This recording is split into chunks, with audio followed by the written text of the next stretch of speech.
In this lesson, we'll look at how to set the app icons, the launch screens, how to put images on the native side and then use them in React Native, and also how to set the tab bar icons.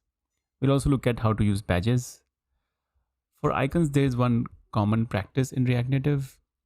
You generally upload 3 versions of any image, and they're called at the rate of 2x, 3x, and simple name. Now these are 3 different versions. Like let's say we have a base image that has a resolution of 22 by 20. The 2x will have a resolution of 44 by 40 and 66 by 60. In a lot of cases, just uploading the 3x version works, and app is able to render that by scaling down for lower end devices. Except for tab bar icons, in this we are supposed to be uploading all 3 versions, and there are 2 parts to it. One is in inactive state and one is in active states. We'll look more into how to set all of these in going forward. So let's get started. To set the iOS icons, we can open the project in Xcode and then go to images.xe assets folder and then click the app icon available here. It will show all the icons that we need to upload with the sizes that they need to be. So it's pretty intuitive from that perspective. Alternately, we can paste all the images inside this folder that we can find in the project.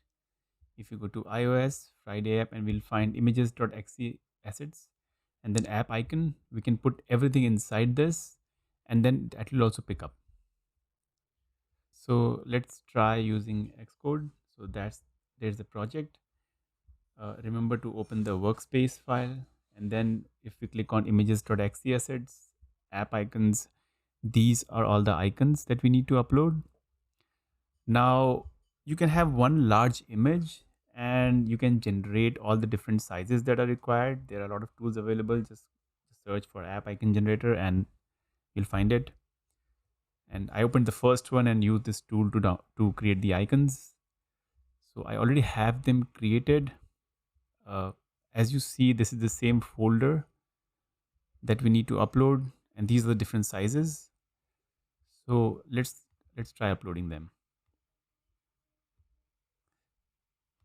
Now the good thing about this is if you upload a wrong size, let's say that we are supposed to be uploading 60 by 60 but we upload 57, it will give you a warning that it should be. So that's good.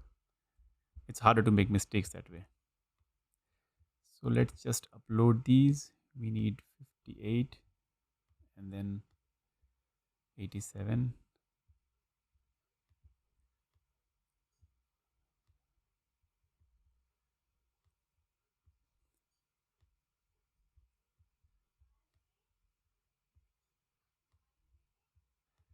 And then we just run and build and run the project, and the icons should be set.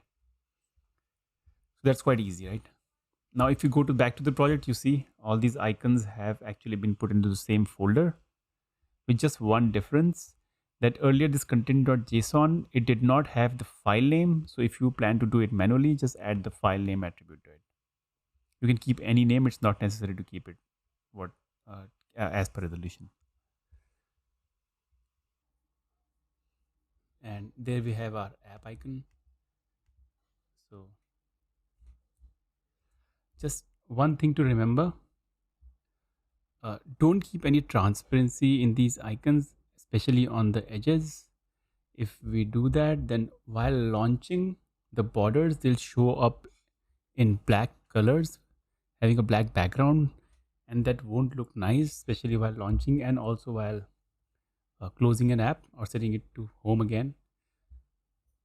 Next, let's look at Android. For Android, we have quite similar options. One is using the Android Studio.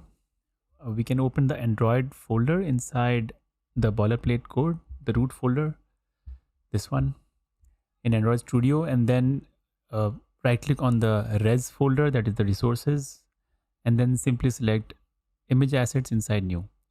This will open up a wizard. Right here it will give the option to select one image. It should be at least of the size 512 by 512, and the wizard will automatically create the rest of the icons for the app. Alternately, we can also put all the images, all the different icons inside the res folder. Now here is a little different than iOS.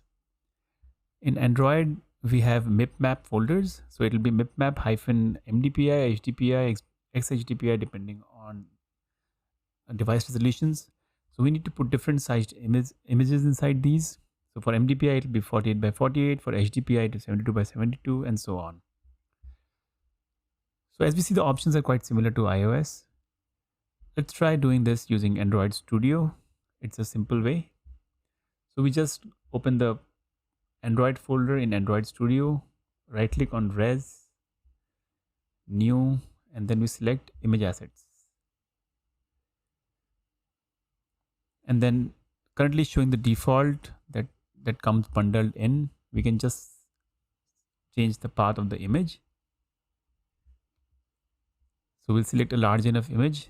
So this is 512 by 512. Just select it. It'll automatically create all the different resolutions required. Again, remember, don't put anything transparent unless you absolutely are sure about it. From here, we can click next and then just finish. And this will automatically set that image as the apps icon with necessary sizes. So let's try and load that.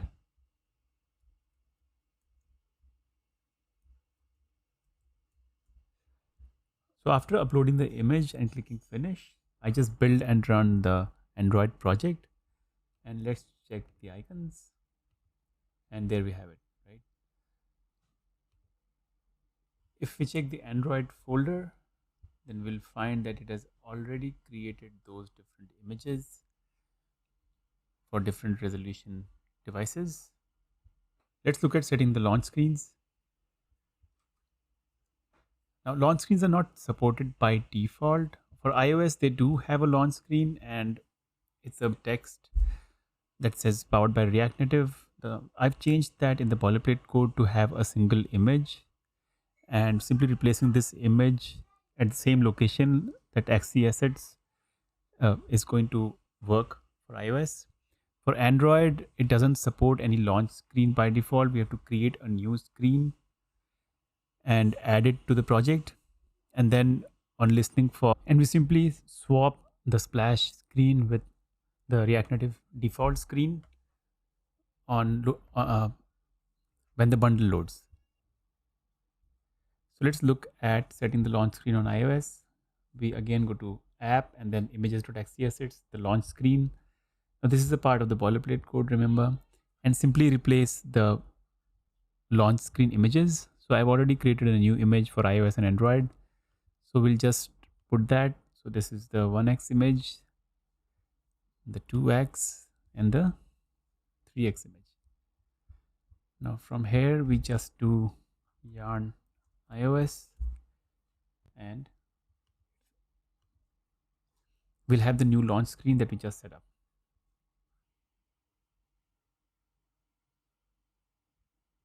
There we have it, the new launch screen.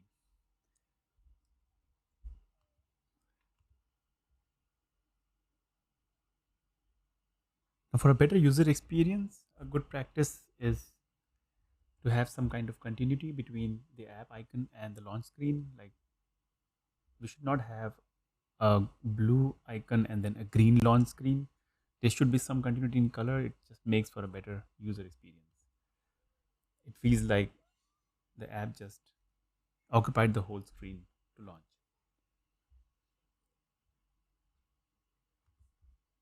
Now for Android, we'll just put the largest image inside the drawable folder. So alternately, we could also put all the different resolutions. Like if we go inside app, src, main, res, there's a drawable folder. You could put a single large image over here, or you can have those different sizes that we mentioned earlier, XXDPI and all this. So drawable hyphen XXDPI.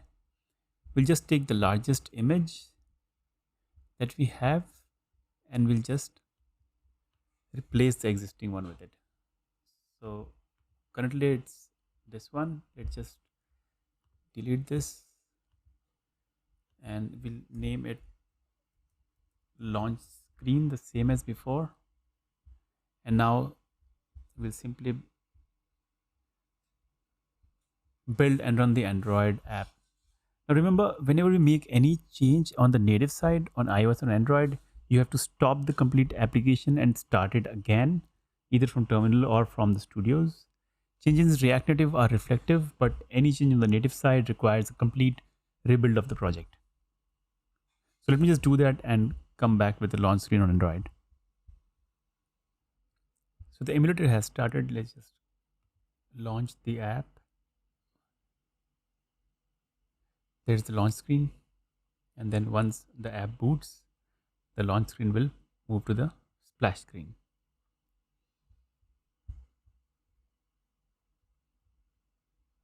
The tab bar icons need to be set on the React Native side. It's along with the React Native navigation. Let's look at that. I have already added a few icons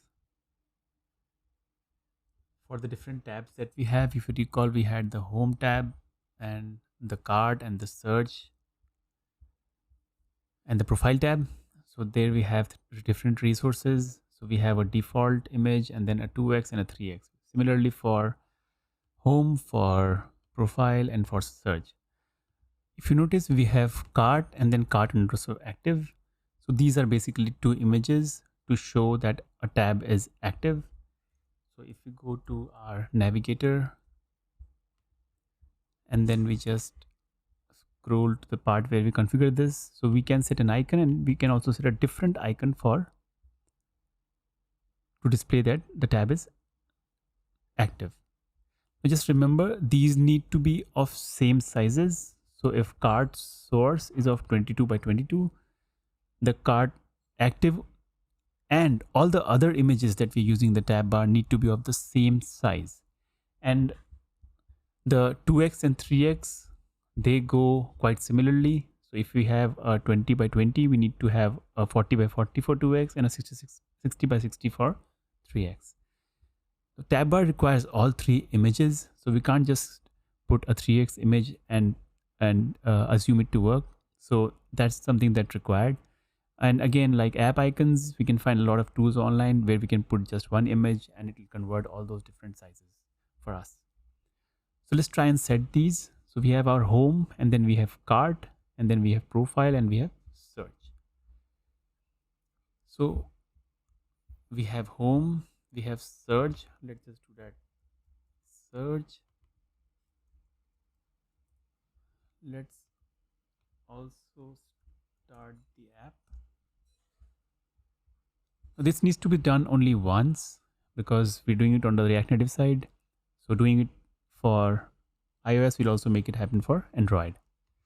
So this is cart. We'll just do cart and we'll do cart underscore active.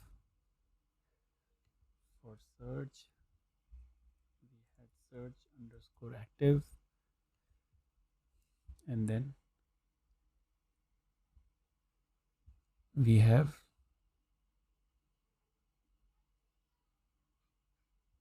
profile. So we'll do profile and then profile underscore active. Let's just save that and that should work. For home, we only have one image. I'm planning to use a selected icon color for that. So let's just do that. We'll do a typography dot color dot, let's just do warning for now. Save it and let's check. So we have our home icon, search icon, cart, and settings icon. We can also change the color of the text and icons if you want. Like if I use something else over here for selected or for default, it will start showing up that way. Okay, default is white. Let's not do that. Let's do default selected.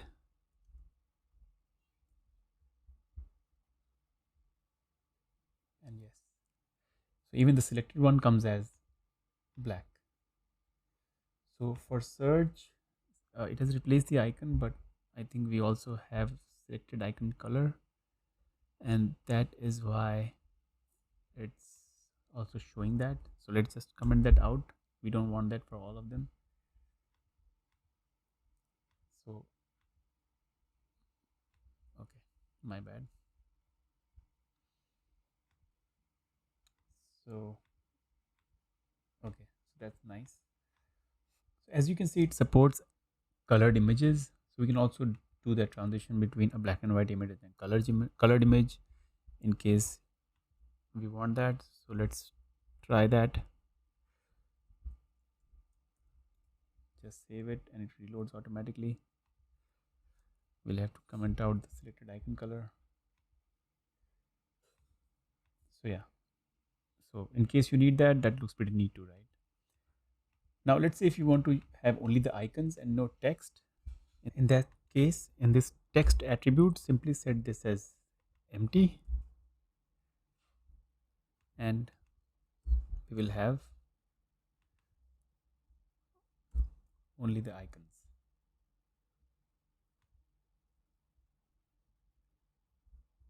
So it also supports other attributes like font family, font style, font weight in case we want to play with that. And you can also set a different uh, font face, that is font family, for it. Now, like I said, the changes only need to be done once since we're doing it in React Native. So the Android icons have also changed. With that, we have looked at setting the app icon, the launch screen, and setting the tab bar that starts giving a shape to the app. There's one more thing here. If we want to use some image from the native side, so that process is quite simple. We just upload the image on the native side. For iOS, it again goes back to this images.exe assets. We just right click here, add a new image, add the three variations or just one. But remember to have the largest one. And to refer it, we only call the image name. We don't call the full path, we just call the image name. And we'll be able to use that inside the app. Similarly for Android,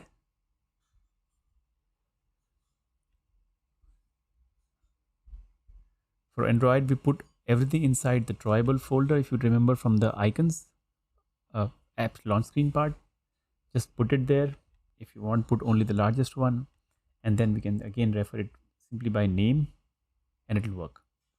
Now remember, these images are on the native side. So to change these images, we actually need to release a build, and this will not work over the air with React Native bundle. So that choice needs to be made. If the images are changing frequently, then it's better to put it on the React Native side inside the assets folder.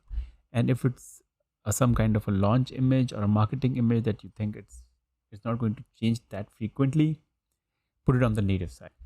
Apart from the launch images and icons, they go in the native. So if you want to change that, we have to do an app release for that. The tab bar icons, although, can be changed from React Native.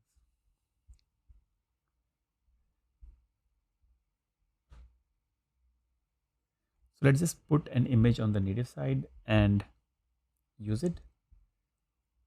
So we just go to our project folder, images.exe assets, and here we can right click and we can create a new image set.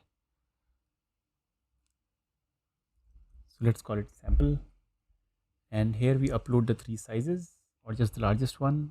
I have a sample size here, sample image here. So I'll just upload it. Now remember, we're calling it sample. So if we want to refer it, we have to refer it by this name. So let's just go to home component and let's use an image. So we just copy this over.